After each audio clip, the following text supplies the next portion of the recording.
Solomon, David's son and successor to the throne, was peaceful and wise, but also in many ways foolish. He sowed seeds of both domestic and spiritual corruption by marrying hundreds of wives, most of them from pagan countries throughout the world at that time. It turned Solomon's heart and the hearts of many other Israelites away from the Lord. 1 Kings 11, 1 and 8. The union of Israel was broken and the kingdom soon became divided. But the royal line remained unbroken, and Yahweh's promise to David eventually was fulfilled. Yahweh's grace prevailed.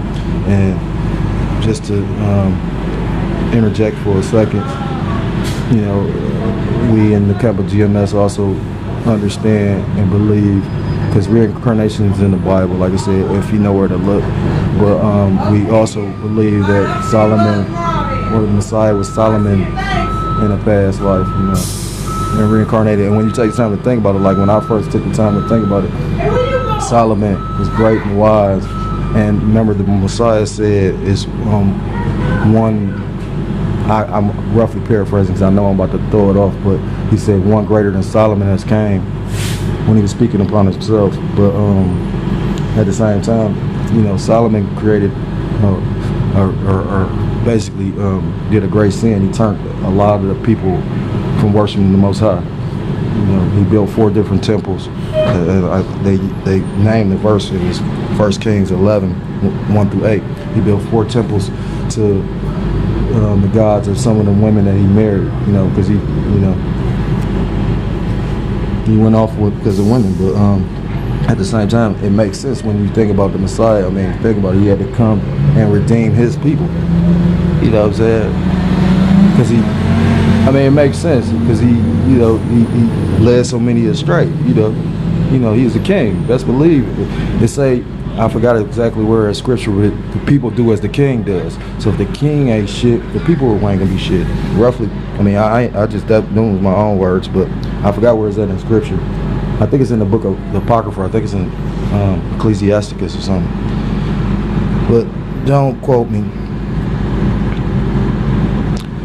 A careful look at the descendants both of Abraham and of David. Matthew 1, 2 through 16 reveals people who were often characterized by unfaithfulness, immorality, idolatry, and apostasy. But Yahweh's dealings with them was always characterized by grace. Yahweh shot Mashiach, the son of David, the son of Abraham, was sent to overcome the failures of both these men and all their descendants, and to accomplish what they could never have accomplished. The King of Grace came through the line of 2 sinful men. Subtitle: The Grace of Yahweh seen in the history of 3 eras. Therefore, all the generations from Abraham to David are 14 generations, and from David to deportation to Babylon, 14 generations, and from the deportation to Babylon to the time of Mashiach, 14 generations. Matthew 1 and 17. From Matthew's summary of the genealogy, we see Yahweh's grace at work in 3 periods or eras of Israel's history.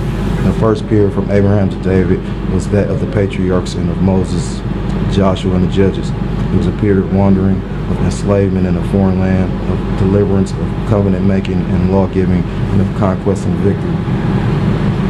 The second period from David to the deportation to Babylon was that of the monarchy, and Israel, having insisted on having human kings like all the nations around them, discovered that those kings more often led them away from Yahweh and into trouble than to Yahweh and to peace and prosperity. And that show you something, because like I said, that's Israel's problem. They always want to be like the other nations when, like, what's that, Deuteronomy 7 and 6, we were meant to be holy and separate from all the other nations. We're the only nation that was given the law, statutes, and commandment of the Most High God. So we're the only ones that really rightfully can sin, because all the rest of these people, he not dealing with.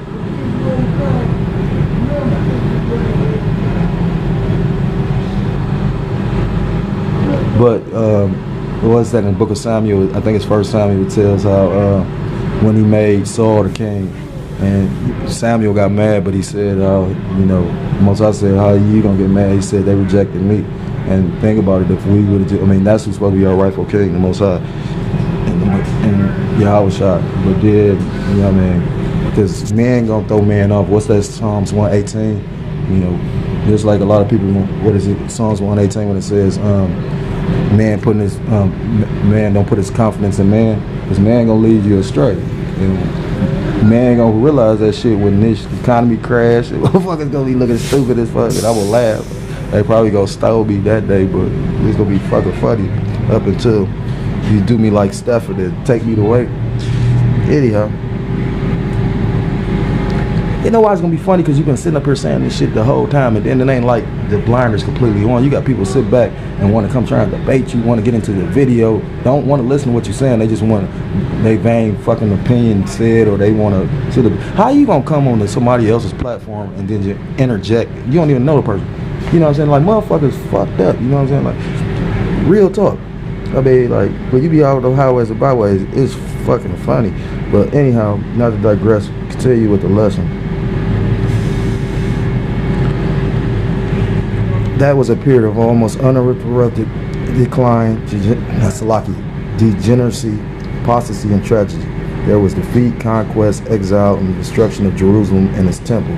Only in David, Jehoshaphat, Hezekiah, and Josiah do we see much evidence of godliness. The third period from the deportation to Babylon to the time of Mashiach was that of captivity, exile, frustration, and the marking time. Most of the men Matthew mentions in this period, I can never pronounce his name, from Shealtiel to Jacob, the father of Joseph, are unknown to us apart from this list. His appearance shrouded largely in darkness and characterized largely by inconsequence. It was Israel's dark ages. Nevertheless, Yahweh's grace was at work on behalf of his people through all three periods. The national genealogy of Yahushua is one of mingled glory and pathos, heroism and disgrace, renown and obscurity. Israel rises, falls, stagnates, and finally rejects and crucifies the Messiah that Yahweh sent to them. But Yahweh in his infinite grace yet sent his Messiah through them. That's how you know he only coming for those people. He didn't come for everybody. That's clear cut. The grace of Yahweh, it said itself, I'm going to repeat it. It said, finally rejects and crucifies the Messiah that Yahweh sent to them. But Yahweh in his infinite grace yet sent his Messiah through them. The grace of Yahweh sent in the inclusion of 4 outcasts. And to Judah were born Perez and Zerah by Tamar. And to Perez was born Hezron, to Hezron Ram, and to Ram was born Aminadab, and to Aminadab Nahshon, and to Nahshon Salmon, and to Salmon was born Boaz by Rahab, and to Boaz was born Obed by Ruth. Salakia, that's the spirit. It wasn't Jesse that was the father. I mean, Boaz and Ruth child wasn't Jesse. That child was Obed, and Obed had Jesse, and to Obed, Jesse, and to Jesse was born David, the king, and to David was born Solomon by her who had been the wife of Uriah.